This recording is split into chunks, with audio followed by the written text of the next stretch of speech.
A few months ago, I put in a culvert and driveway on the property across from our cabin where we have our greenhouse. This is a short little video I shot on how I put it all together. Hi, today I'm going to show you how I put in this culvert and driveway using only hand tools. It's a job that anybody can do, so stick around and show you how I did it.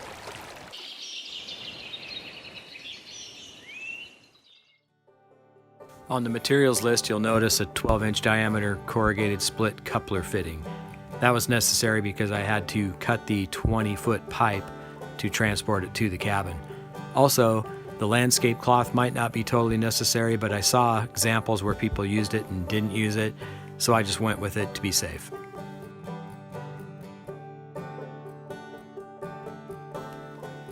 The first thing I had to do was clear out all the vegetation that was growing in the ditch. Then I dug out the dirt to make sure the pipe would fit and to make sure that there was a proper slope so the water ran down the ditch. I put the pipe in the ditch a couple of different times and used a level on it to make sure the slope was correct. After that, I put down a little bit of gravel and laid down the ground cloth, and then put the coupler on the two pieces of pipe and laid those in the ditch. Once the pipe was situated, I started filling in around the pipe with gravel and compacting as I did that. I also started working on fitting the concrete pieces for the entry wall. I continued to add gravel and compact it until I had 6 inches of gravel on top of the pipe. Then I added a layer of broken concrete and spread gravel on top and around that concrete. I continued to build the entry and exit walls out of broken concrete while I was filling in the ditch with gravel. I then added a layer of dirt on top of the broken concrete and gravel. After that, it was spread more gravel and compact along the way. You want to be sure that you compact the gravel every step of the way. Each layer of gravel needs to be compacted.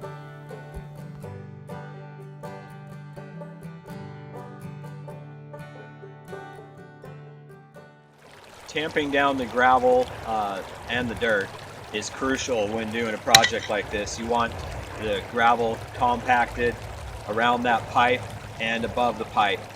When you're using one of these hand tampers, you want to just make sure you get a nice flat drop on that gravel, and you want to cover every inch of it. It really needs to be compacted tight. This is the Kobalt 8-inch by 8-inch hand tamper. Run you around $26 at Lowe's. I think on Amazon they're about $39. And I got this one at the Goodwill for $10 store. So I used Quikrete, made up a thick batch of it, and used it as mortar.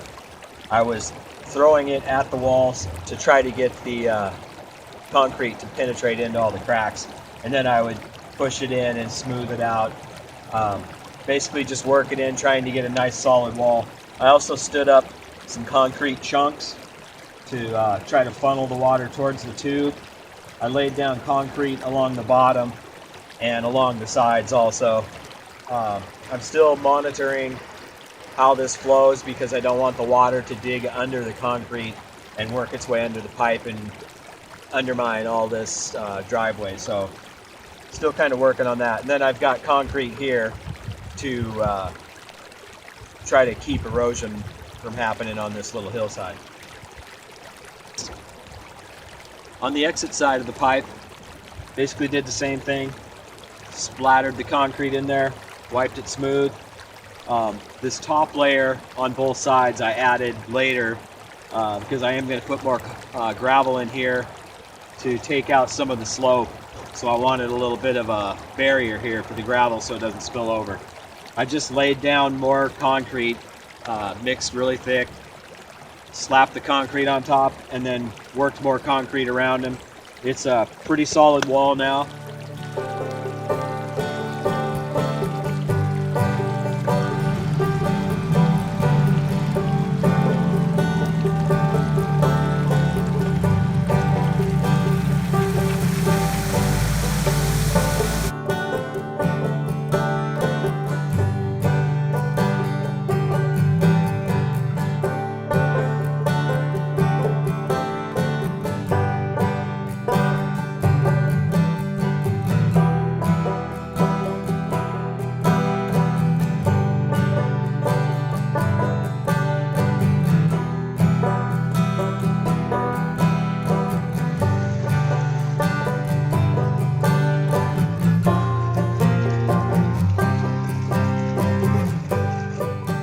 this is the boulder that was in the ditch on the entry side of the culvert.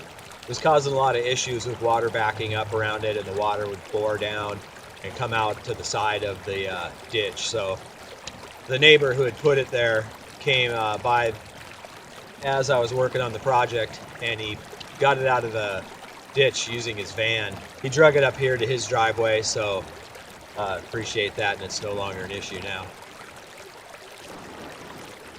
Well, that about wraps it up. If you have any questions, feel free to put a question in the comments and I'll answer it the best I can. Hopefully this video was helpful to you and inspires you to get out there and do a project on your own like this. All right, thanks. I'm Jay from Almost Homestead. We'll see you next time.